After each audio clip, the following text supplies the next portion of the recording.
E ainda sobre essa temática de violência contra a mulher, um caso em Diadema choca mais uma vez a sociedade. Olha só, a técnica de enfermagem foi morta e baleada.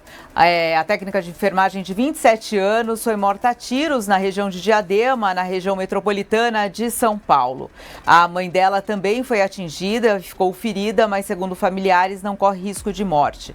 O crime aconteceu em Piraporinha. O suspeito é o ex-companheiro da vítima, identificado como Bruno Zene. De acordo com informações apuradas, ele teria chegado à residência alcoolizado e sob efeito de drogas. Tentou levar o filho do casal. A vítima não autorizou, houve discussão e em seguida ocorreram os disparos. Mariane Lima Alves deixa 2 filhos e o caso é investigado pelas autoridades. Olha só, mais um caso de violência contra a mulher. O que choca, né, Fred? Porque separação acontece, né? As pessoas acabam o relacionamento, mas não pode acabar o respeito.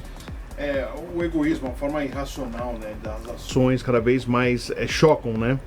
Porque além da violência aumentar em relação a agressões, né, não aceitam términos de relacionamento, às vezes não são nem casados, são namorados, existe essa relação conflituosa, covarde por parte dos homens. Agora a gente está vendo cenas, né, a ex-mulher, a mãe quase também foi ferida, ou seja, a gente está vendo uma escalada na proporção da violência que está assustando. Eu acho que tem que se dar um basta, tem que ter algo mais pesado na lei para que isso mostre-se que seguir esse caminho é só prejuízo para quem toma essa decisão, que cada vez mais é lamentável. Isso vem assustando, e para vocês, mulheres, eu acho cada vez mais assustador, porque realmente está uma escalada inacreditável. Eu também acho. Outro dia eu ouvia uma entrevista falando dessa questão.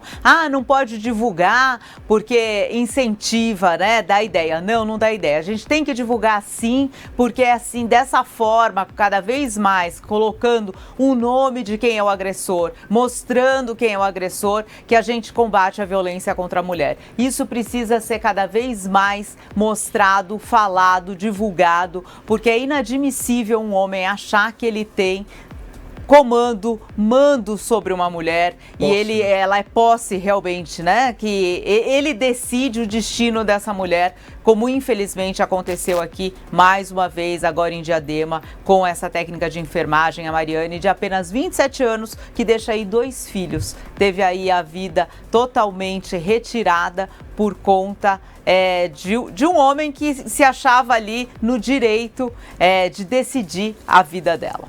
Bom, a gente segue aqui com mais informações do ABC. Agora a gente vai falar de São Caetano do Sul, que ampliou o monitoramento em 37%, com câmeras de vídeo monitoramento.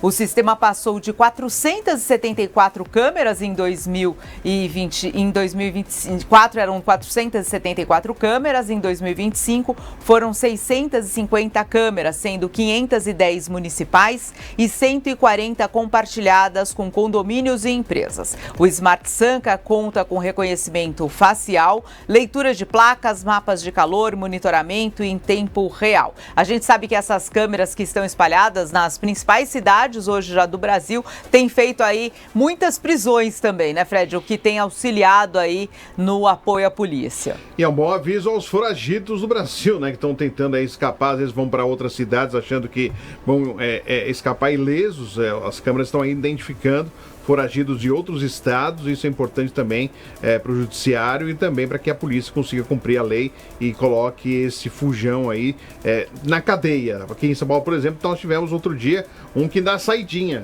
de Natal, ele acabou, 5 de janeiro não voltou, e agora foi identificado através das câmeras de segurança. Isso é muito importante para também ajudar nessa parte criminal, mas não só isso, né? De encontrar pessoas e outros auxílios também, que a câmera vem também ajudando as smarts aí, espalhadas aqui em São Paulo e também na Grande São Paulo.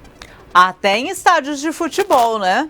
O reconhecimento facial foi estabelecido, né, nos estádios. O Allianz Parque foi um dos primeiros em São Paulo.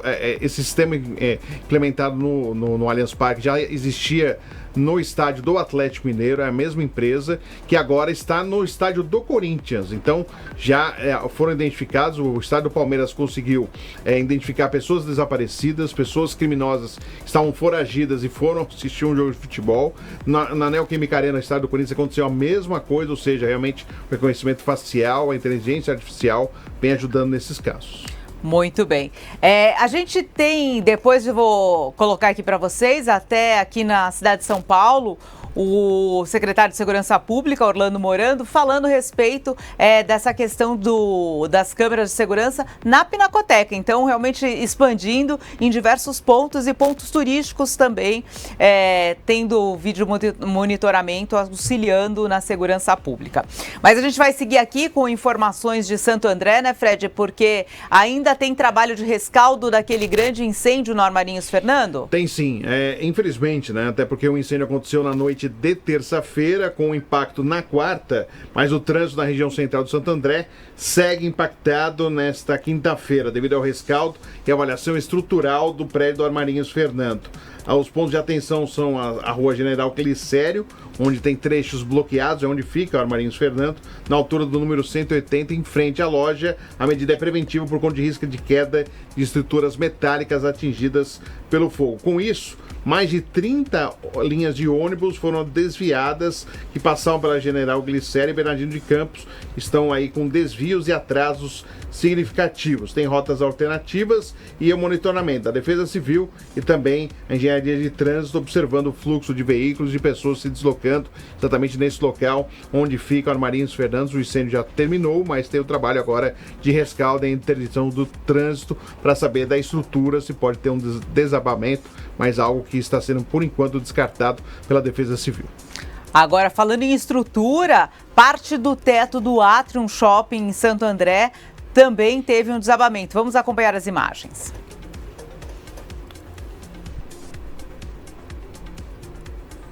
Olha só, parte do... Infelizmente, num horário que não tinha ninguém, porque ninguém ficou ferido. Foi dentro de uma das lojas do shopping que essa estrutura aí, parte do teto, caiu, mas felizmente ninguém ficou ferido. É o prejuízo financeiro, mas esse é o mínimo diante aí do estrago que a gente acompanhou. Já aconteceu parecido no shopping aqui em São Paulo no final do ano passado, bem na época das compras de Natal. Teve essa semana, inclusive, na praça de alimentação do Shopping Frei Caneca. Aí, também. Acabou desabando aí o teto, graças a Deus não tinha ninguém ali naquele momento, naquele setor não desabou o teto, mas tem que ter uma preocupação, Fabi, acho que ele tá tendo muito... Tá desabando demais, né? Teto demais em shoppings onde tem muitas pessoas circulando, né? E aí o porquê, né, desse desabamento? Daí vale a gente ouvir até os peritos aí que fazem, né, os peritos da engenharia, para entender o porquê de tanto desabamento.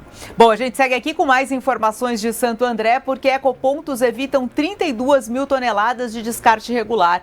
As estações de coleta de Santo André impediram que 32 mil toneladas de resíduos fossem descartadas irregularmente. Houve o crescimento de 15,5% no volume entregue à população.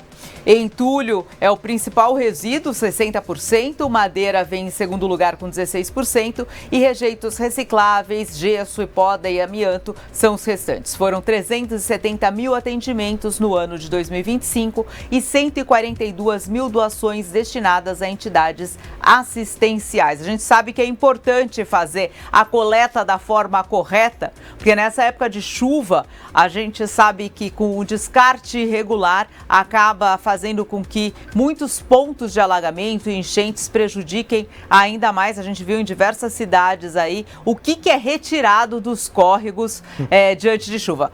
Colchão, sofá, até fogão. Outro dia eu vi sendo retirado aí pelas equipes de catatreco. É um absurdo, né, Fred? Até carcaça de veículos, Fabi, realmente tem muita coisa que a gente nem imagina, fora entulho, né, resto de obra, que as pessoas aproveitam, principalmente no horário da madrugada, para descartar e assim atrapalhar o andamento da cidade. Tem mais informações aí? Temos aqui a saúde em São Caetano. A cidade inicia hoje um mutirão de exames preventivos em diversas UBS para reduzir a fila represada no feriado. Em Mauá, do nosso Marcelo, a GCM hoje está reforçando o patrulhamento em pontos de ônibus, porque teve muitas reclamações nesta quinta-feira de furtos de celulares no início da manhã. Então, em virtude das reclamações, a GCM está reforçando o patrulhamento, porque está tendo aí uma onda de furtos de celulares em Mauá.